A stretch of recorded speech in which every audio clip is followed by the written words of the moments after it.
Blame yourself. That's very good. But ensure that the blame is pegged on a factor that you can change. Exactly. Yeah. Blame yourself. Make sure that your blame is based on a factor that you can change. Yeah.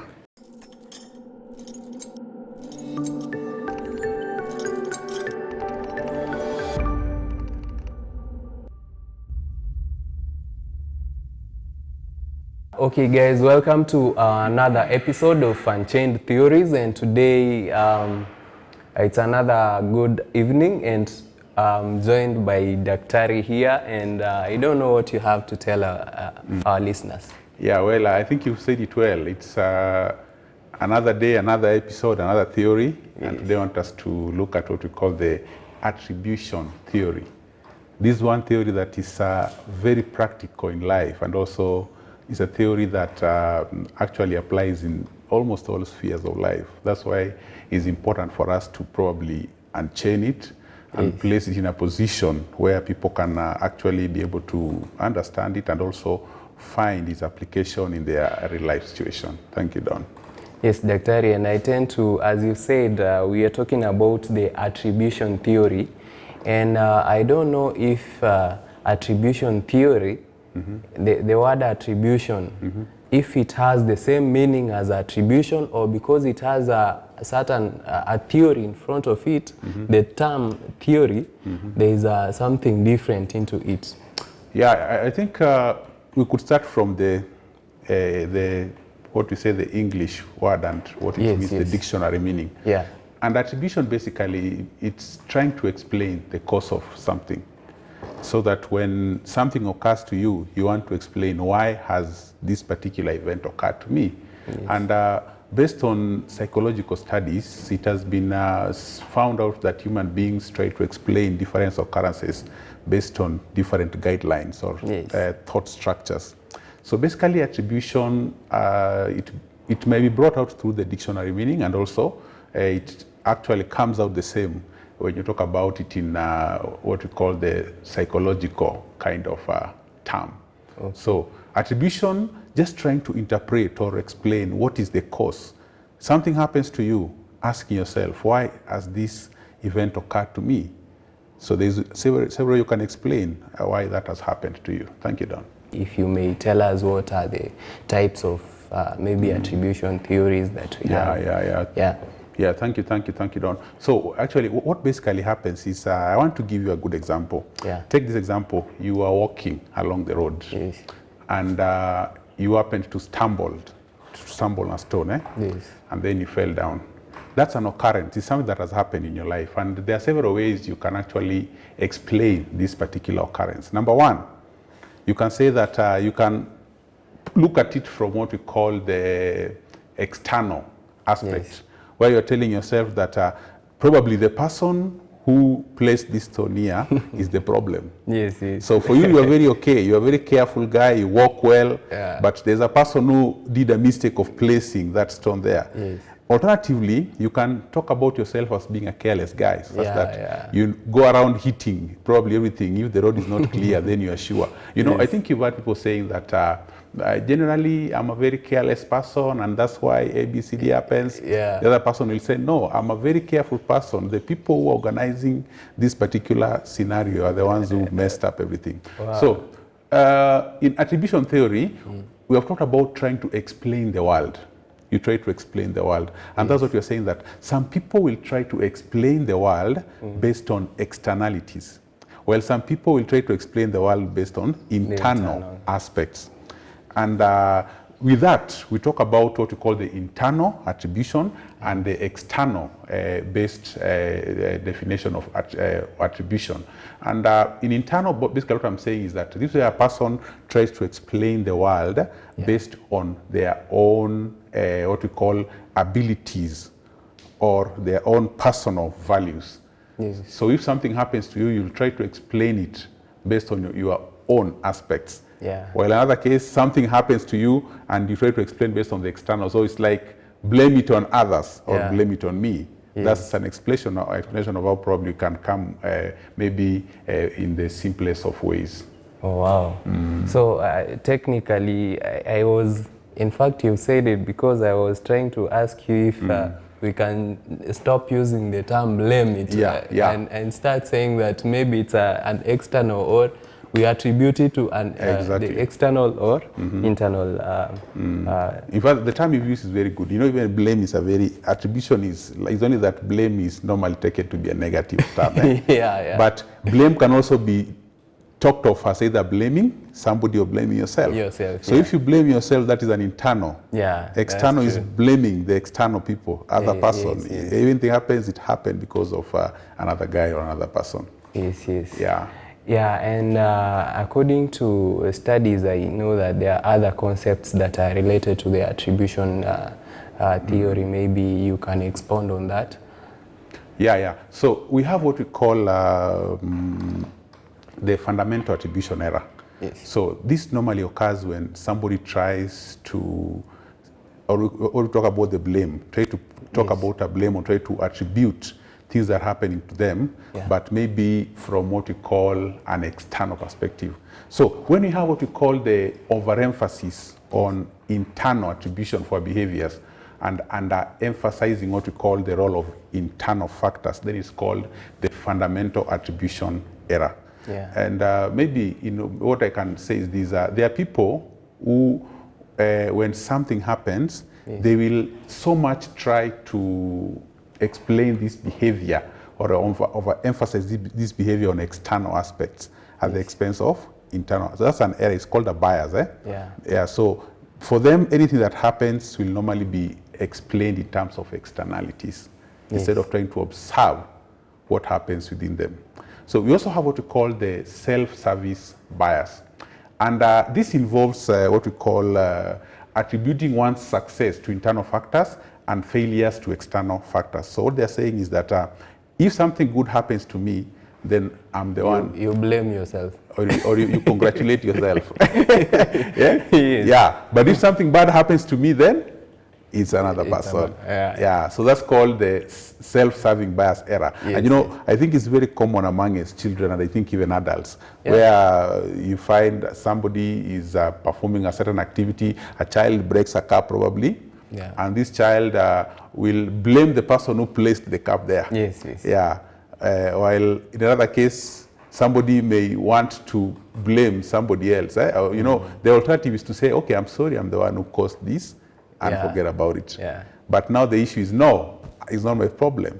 It's the person who did this thing. For students, they fail. They say, no, the teacher never taught well. Even if they never, and if they never learn, they say that you are not motivated to learn. So at the end of the day, it is always the problem of the teacher. We also have what we call the actor observed bias. This is another fallacy, or what you can say, negative way of looking at attribution. And this refers to the tendency to attribute one's own behavior to external situations and others' behavior to internal internal factors. Like I can say, if anything happens to me, then it was caused by an external factor. But if somebody else does anything, then they are bad people. I don't know if you're seeing that.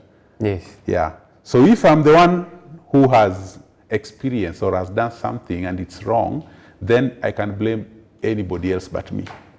But if somebody else has done something, then what do we do? They take the blame. Then they should take the blame. So that's a bias, because you should be able to actually look at it from a situation where if I'm using a certain scale for my actions, then I should also use the same for the other person.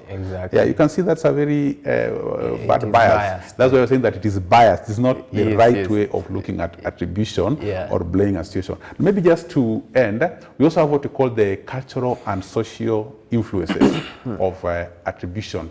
And this can sometimes vary based on different cultures. So what we're saying is that based on the culture that you come from, you may have ways of attributing some occurrences in life.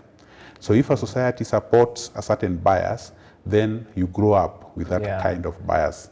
And if it is the blame game, where everybody else but you takes the blame, then that really becomes a part of you. You can talk about stability and controllability in terms of the attribution theory, maybe. Thank you for that. Now, That's an area which also causes a lot of excitement, because what we normally say is that attribution causes, or what we talk about, explain the cause of an event, can either be taken from two dimensions, what we call stability and controllability. And when we talk about stability, then we are saying that when you attribute the cause of something to be something which you cannot change, so it's stable.